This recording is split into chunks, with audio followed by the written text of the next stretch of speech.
Families have a lot going on. Let Ollie help manage the mental load with new cognitive help supplements for everyone 4 and up, like delicious Lolly Focus Pops or Lolly Mellow Pops for kids. And for parents, try 3 new Brainy Chews to help you focus, chill out, or get energized. Find these cognitive health buddies for the whole fam at ollie.com. That's OLLY.com. These statements have not been evaluated by the Food and Drug Administration. This product is not intended to diagnose, treat, cure, or prevent any disease.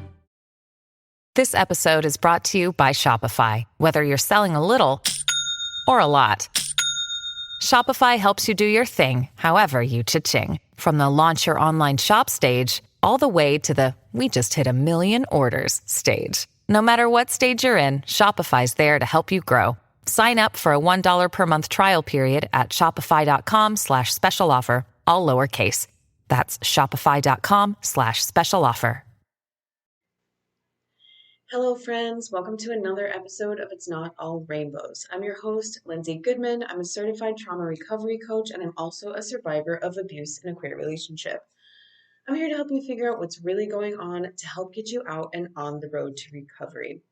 Today, I'm going to talk to you about when you're in an abusive relationship, is your abuser going to let you leave the house? Are they going to force you to stay at home all the time? What does that look like? Because we know they're controlling. We know they isolate you. We've talked a lot about different things that they can do, what abuse might look like. So which is it? I see a lot of confusion in the comment sections on my birthday video especially. So we're going to talk about that today. Before we dive in, let's talk about my struggles and successes. A struggle right now is that I am in a flare-up of my, whatever it is, physical health issues, which then affects my mental health a little bit. I'm fatigued. I have some anxiety. There's some other things going on that are just yucky. This is just a part of who I am now, which is the same for so many of us. We're just riding those waves of like, okay, I feel good right now. Okay, I'm not doing great. I need to take care of my body. I need to make sure I'm drinking water. I need to do all this stuff. I'm going to get through this. Should drink water all the time, which I'm not that good at. And then hopefully we come back up the other side and have a nice time of feeling a little better, right? That's how it is when we have chronic illnesses or mental health issues and things that just, come and go, ebb and flow. A success is, I'm just going to say that I worked a lot this past week, and I hadn't been able to work as much as I had been wanting to while traveling with my son this summer, and so I'm thankful for that because obviously we all know it's rough out here, and it's always a good feeling to know you've got some money coming in. Okay, let's talk about abuse when you live with an abusive person. Again, are they forcing you to stay home? You can't leave the house. You can't go get groceries. You're definitely not going to go see your friends. Or are they going to let you come and go as you please? Because that doesn't look like abuse, does it? So let's talk about both. A lot of people in my comment sections will see that video of me walking in for my birthday and say, at least they let you leave. I wasn't allowed to leave. This is a horrible reality for so many people. You are isolated. You're like living in a cave. They don't let you leave the house. You're not allowed to see your friends. You're not allowed to see your family. They don't let you go. Some people, it's so bad that like they don't let you go get groceries. They don't let you go for a walk. It can be horrible. And this is very clear abuse. You're trapped. Nobody has access to you. You don't have access to anybody else. We see that. It's very extreme, like obvious. And if you say that to somebody, if you say this person didn't let me leave or I'm not allowed to leave, that's going to put up some red flags, right? That is a more covert, obvious abuse, horrible. And keep in mind that both of these things I'm going to talk about are not good. I hate when people try to compare abuse, like there's like a hierarchy and there's like a point system or something like this. If you weren't allowed to leave, you get 10 points of abuse. If you were allowed to leave, you get 3 points of abuse or whatever. Like, it's all bad. It's all horrible. It's all tied together, and it's part of the bigger picture of coercive control. So that is one thing. And you will see that with a lot of people, or you're only allowed to leave in certain circumstances, or you're only allowed to leave with them where they can watch you. They're keeping an eye on how you're looking at other people, how you're interacting with other people. If you do anything wrong, they're going to punish you when you get home. They're going to say, next time you're not allowed to go with me. When I go to the grocery store, you have to stay here, whatever that might look like. There can also be an abuser who lets you come and go as you please for the most part. Now, I want to clarify with that. Because you are allowed to come and go, that doesn't mean that it's going to be easy for you to just pack up and leave, right? One person recently said when they saw that video, they said, she showed us that she knows how to use the door because I came in the door. And the fact of the matter is, if an abusive person lets you come and go, maybe you have a job still. Maybe you're coming and going to your job. Maybe there's times that they're quote unquote letting you take the kids out. They're letting you whatever. That does not mean that you're like, you know what, I'm not happy. I'm just going to pack up and leave. If that works, lucky, so blessed or whatever. That's amazing. Good. But typically, if you're actually trying to leave an abusive person, they're going to not allow you to leave. And I've talked about this before. Saying just leave to someone isn't usually going to work. It's dangerous. I've told my story about how in the beginning I tried to leave several times and I was physically assaulted. So I stopped actively trying to leave or saying I'm leaving or packing things in front of them. I learned not to do that. I learned that if I was going to leave, it was going to have to be sneaky or someone else was going to have to be in the house, right? So just because an abusive person lets you quote unquote come and go doesn't mean that you're free to just walk out. So if anyone ever tells you that, because you're allowed to go to work or you're allowed to whatever. And I'm using the word allowed. So we got to think about this. If a person is allowing anything or not allowing anything, there's an element of control here, right? This is a red flag because it should just be, yup, you're a human, I'm a human, you have a job, you have friends, you have a family. Communicate. Let me know if you're going to be home for dinner tonight.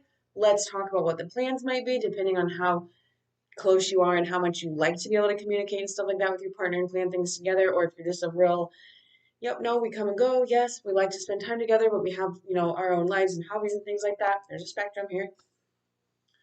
So I'm using the word allowed because very clearly we're talking about control. So again, you're not just leaving. You're not just packing up and not coming home. And if you do, they're probably looking for you, right? We all know that. There is a lot of stalking, there's a lot of threatening, there's a lot of wild behavior that comes from an abusive person losing you without it being their idea, right? So I was allowed to come and go when I was with my abuser. I went to work. I worked a lot. I could take my son to daycare and take him home. I could take him out and do things from the very beginning. I would spend time away from them. I would take my child to go do things with him. And I feel very, very lucky that that happened. And I'm sorry that if you were in that first category that I talked about, I feel very lucky when I look back on the times that my son was suffering because I was in this relationship. I am able, and many of us will be able to say, at least I was able to take him to the beach and we had some quiet, relaxing time where my nervous system was at least not up here. It was a little bit more calm, right? At least I was able to go do this. At least I was able to go do that. So I was able to provide him those moments. And there were times that I was able to not be as on eggshells, right? So I was allowed to leave. And here's the thing is that if you are allowed to leave, there's a reason for it. It could be because they don't want other people, like a covert.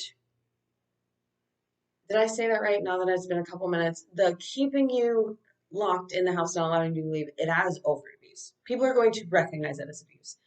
More covertly, a person will let you come and go because they know other people in town or other people are around, and they don't want anyone else to know that they are an abusive piece of crap, right?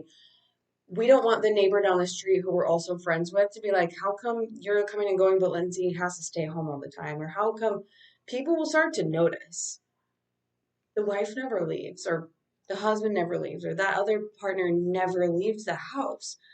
I don't understand. People start to notice that. But it's less obvious if that person still has the liberty to come and go, right? So that's one thing. They don't want to be caught that they're trapping someone, right? They're going to be much more covert about it. So me being trapped and not being able to leave happened if I was ever trying to leave in an argument or trying to break up with them, then physical abuse would happen, but nobody else was around. So had someone else been around and I tried to leave, which is how I ultimately got out, they would have behaved themselves and been like, she can go, she's crazy, she gets like this, I'm just gonna whatever, because they don't want people to know that they are abusive and controlling and all that stuff. They may also want you out because they're going to be doing something behind your back. They're reaching out to their exes, the old supply. They're seeing if those people are still going to respond. They're kind of feeling out where else they might have supply, in the background, just in case you do leave. They're like, well, Sally still talks to me when I reach out. Maybe I can lure her back in, right? Or maybe they're looking for other people. Maybe they're on Tinder. Maybe they are um, they're shopping. Maybe they're going out in town. So say you're me, I used to go to the town that was like an hour away, and I'm taken to the beach. We'd go to the coffee shop and we'd do all this stuff, which sounds really nice, right? We had this like escape where we would go to, and I admittedly, yes, am thankful that I was able to do that. Bar is on the floor. You should be able to do that, period. All right, she's gonna be gone probably 5, 6 hours. I'm gonna go to the gym. I'm gonna see what cute girls are coming in. I'm gonna see who I can flirt with. I'm gonna see whatever. They're planting seeds, y'all. Or another thing is a lot of abusive people, I'm just going to say it, and I don't talk about stuff like this very often. A lot of abusive people have a porn addiction, and it's usually a certain type of porn. I mean, like there's various types, and like I'm not gonna sit here and be like, if you watch porn, you're abusive, or don't watch porn, or whatever. Like, do you. But there's a lot of abusive people who will hide it, and it's like an aggressive kind. It's a certain way of like me taking control of someone, watching those videos where like, and again, like have your fantasies, y'all. That's not what I'm saying. I'm saying you're leaving and they're over here like living out what they would like to do to someone if they could, right? That could be happening too. They're hiding things from you. They're not, it's the things that they won't do when you're around, and they like that. And so they want you to leave. They might even pick a fight with you to get you to leave. They might pick a fight with you, or they might be nice. Maybe on Monday they pick a fight with you and they're like, whatever, and you're like, fine, I'm leaving. I'm taking my kids, or I'm taking whatever. I'm gonna go to my friend's house, which your friend has no idea what's going on because you can never tell the truth of what's going on. You might be like, I don't know, we've been fighting lately or whatever, but you're not gonna be like, they knock me out every time I try to leave, right? Because we protect our abusers, which I'm sure I've talked about before. And then on Tuesday, they're going to say, hey, yesterday was really stressful. We got in that fight. Things have just been really crazy. I know you've been working really hard. Why don't you go take some time to yourself? Or take you and the kid and go get yourself, like, go get a coffee, get him a hot chocolate, go do whatever. They're not going to give you money for it, probably. They're just not, which that's fine. I have my own money. I'm just saying, like, obviously, it's not like a genuine nice gesture. They're just like, get out of the house. I've got some shady stuff to do. I've got to talk to someone. I've got to look up my compatibility with this cute girl from the gym because I want to see. This is so creepy. I'm just going to say it. I had told my abuser that some of the nicest people I've ever met were Enneagram 9s.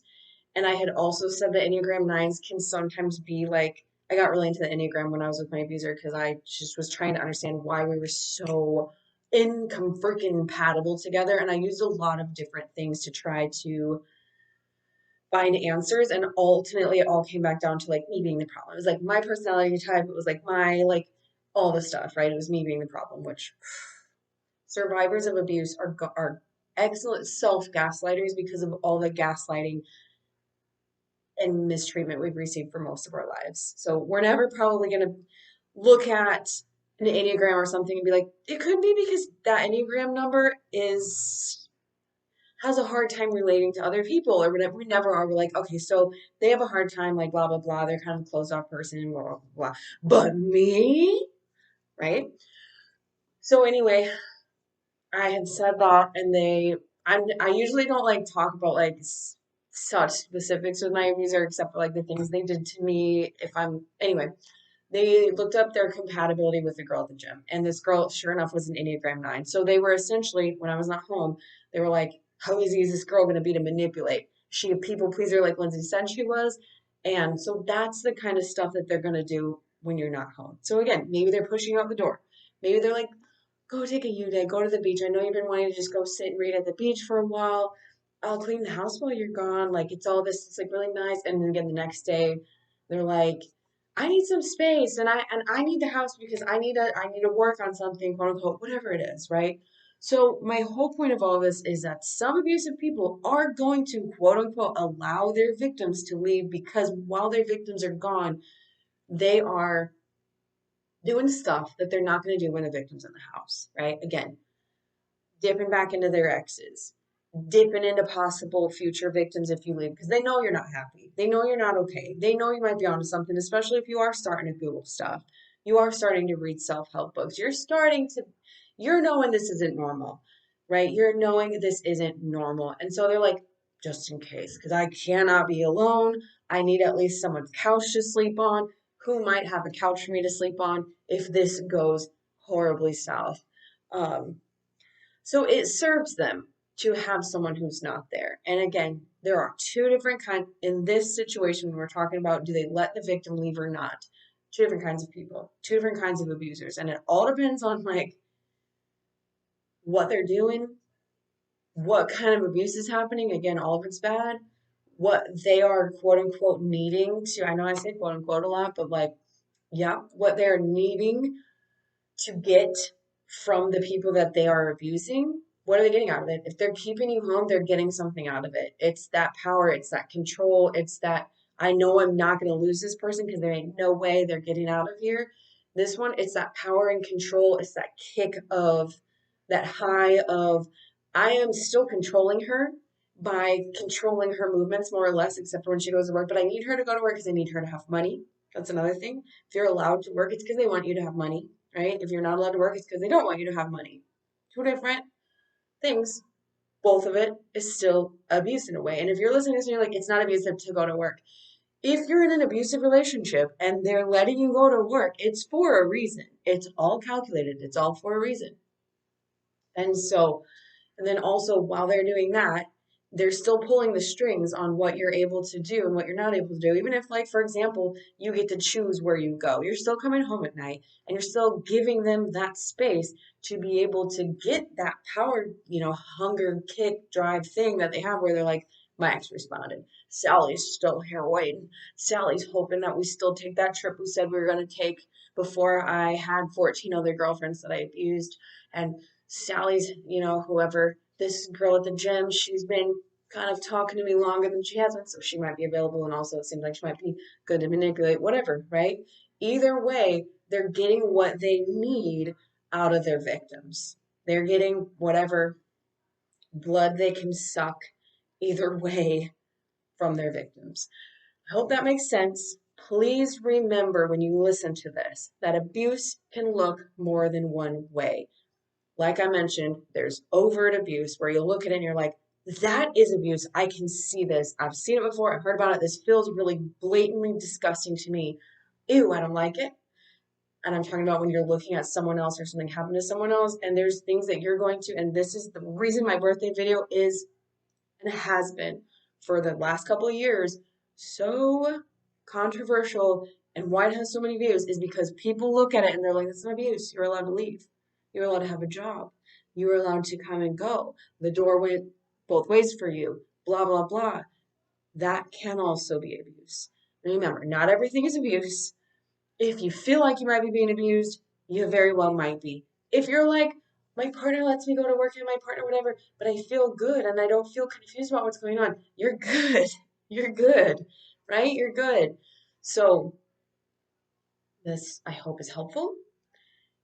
Please reach out if you want to know more about this, if you want to hear more about this, if you want to talk to me about this. I do still offer coaching, even though I'm not marketing it right now. I'm here. My website is thelindsaygoodman.com. You can find me there. If not, I've got a podcast for you every week that I hope is helpful. That's why I'm still here. That's why I still talk about it. If it helps even one person, then it's worth my time sitting here yapping at you. All right, that's all I have for now. Again, I hope this helps. Go do something nice for yourself. Go drink some water. I'll be back next week with more.